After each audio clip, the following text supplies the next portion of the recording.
I think the worst part isn't that they left. It's that when they did, it didn't take much. They just drifted, slid out of your life like it was nothing. Like leaving you was as easy as closing a tab. Like the whole time their heart was half packed. And you know what makes that worse? When you realize they left so easily because you made it easy to stay. You didn't ask for much. You didn't set rules. You just let them exist in your space, take up your air, your time, your attention, your weekends, your playlist, your peace, without ever making them earn it. And that's what gets you. Not the loss, not the silence, not even the fact that they're probably fine right now, drinking iced coffee and listening to a playlist you made. It's the knowing that you made them comfortable. You made them feel safe. You made them feel seen. And in return, they made you feel optional, replaceable, easy to walk away from. And here's the thing, they weren't evil. They didn't mean to hurt you. They were just never invested because you never required them to be. You ever been so understanding that you get misunderstood? So patient that people think you have no needs? So available that people treat your presence like it's permanent? Yeah, that. That's the curse of being soft in a world full of takers. That's the tax you pay for trying to love people gently. And no one teaches you this. But sometimes kindness makes you invisible. You become the background music to someone else's life. Always playing, always there, never noticed. Until one day the music stops and they don't even notice the silence. And that hits in your chest in a way you can't explain because you were never asking for too much. You were just asking the wrong people. You ever scroll through old texts like you're an emotional archaeologist? Digging through memories, analyzing emojis, wondering where it shifted, when they got colder, when you started typing more and they stopped replying with full sentences. You keep telling yourself, maybe they're just busy. Maybe it's a phase. Maybe if you hang in there long enough, it'll go back to the way it was. But deep down, you always knew that this was never mutual, that you were carrying the whole thing, that if you stopped texting, the whole thing would just collapse like a bad Jenga tower. But you didn't stop because you didn't want to be too much. You didn't want to push them away. You were scared if you showed them what you really needed, attention, consistency, effort, they'd vanish. But spoiler, they vanished anyway. And they didn't ghost you because you were too much. They left because you finally asked for enough. And enough is terrifying to someone who only ever wanted access, not accountability. You ever have someone say, "You're just so easy to talk to," and feel weirdly insulted by it? Like, what do you mean easy?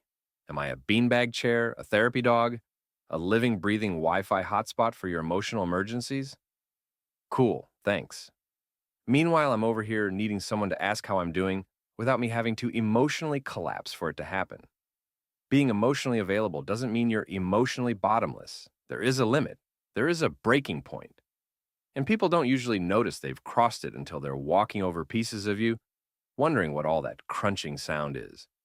And here's the twist. You taught them it was okay. You did. You created the blueprint. You set the tone. You let them take and take and take because it felt better than being alone. Because receiving crumbs felt safer than asking for the whole meal. Because deep down, you believed if you made yourself lovable enough, soft enough, chill enough, convenient enough, they'd never leave. And they did. So now what? Now you're sitting in the wreckage, confused, angry, sad, and, if we're being really real, a little embarrassed.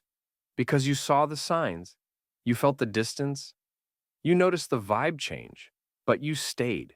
You shrunk, you tiptoed, you made excuses, and it wasn't because you're weak. It's because you were trying to protect something you hadn't even been given. You were trying to preserve the idea of love, the potential of them, the fantasy, the maybe. And you lost yourself in the process. You stopped checking in with yourself, stopped asking what you wanted, and now you don't just miss them. You miss who you were before them. And that grief? That's the real heartbreak. Losing yourself while trying to hold on to someone else. You ever look back and realize they never actually chose you? They just accepted you. There's a difference. Being accepted is passive. Being chosen is active. When someone chooses you, they move toward you. They show up, they match your energy. When someone accepts you, they're just letting you orbit around them. No gravity, no anchor, just vibes. And you were vibing so hard, you didn't even notice you were the only one trying. And it's wild how long you can hold on to hope when you're lonely. Wild how quiet the red flags become when you don't want to hear them. Wild how good someone can seem when all they've really done is stay just long enough to keep you hooked. They were never consistent, just occasional, and you filled in all the blanks with fantasy. But here's the truth bomb that hurts. Someone who really wants you will never be confused about how to keep you.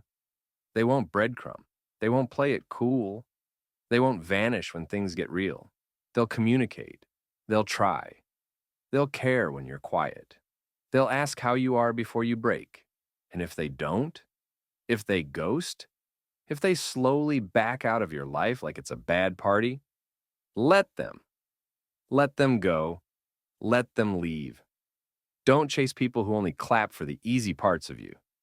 Don't keep shrinking just to fit inside someone else's comfort zone. Don't be the cushion. Be the damn couch. Be solid. Be grounded. And if someone wants a seat in your life, they better sit with respect. And maybe right now you're thinking, damn, this is literally my situation. Maybe you're staring at your phone waiting for a text that probably won't come. Maybe you're rereading a message that said, I just need space. But you know it really means I'm checking out. Maybe you're wondering if you made a mistake by loving too hard, too fast, too openly. You didn't. Your love isn't the problem. The placement of it was. You were pouring into someone who wasn't thirsty. That doesn't mean your love is worthless. It means it deserves a better vessel. You ever try to water a dead plant? Keep pouring and wondering why nothing grows?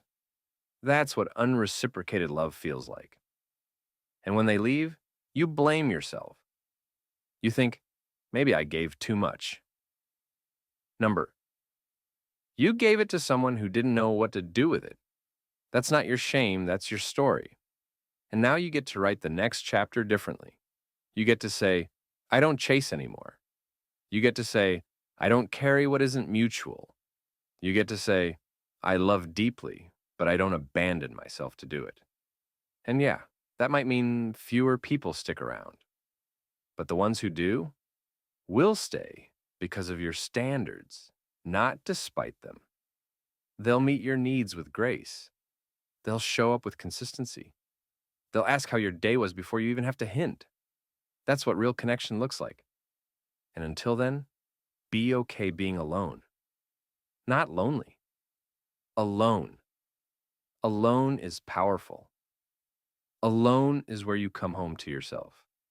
Alone is where you remember you're not someone who's hard to love. You're someone who's hard to use. And that's a flex. You're not a phase. You're not a placeholder. You're not someone's almost. You're the real thing. So stop making it so damn easy to stay. And watch how many people start treating your presence like the privilege it always was. And hey, if something in this hit you, if it dug up old texts, old feelings, old ghosts, maybe don't ignore that.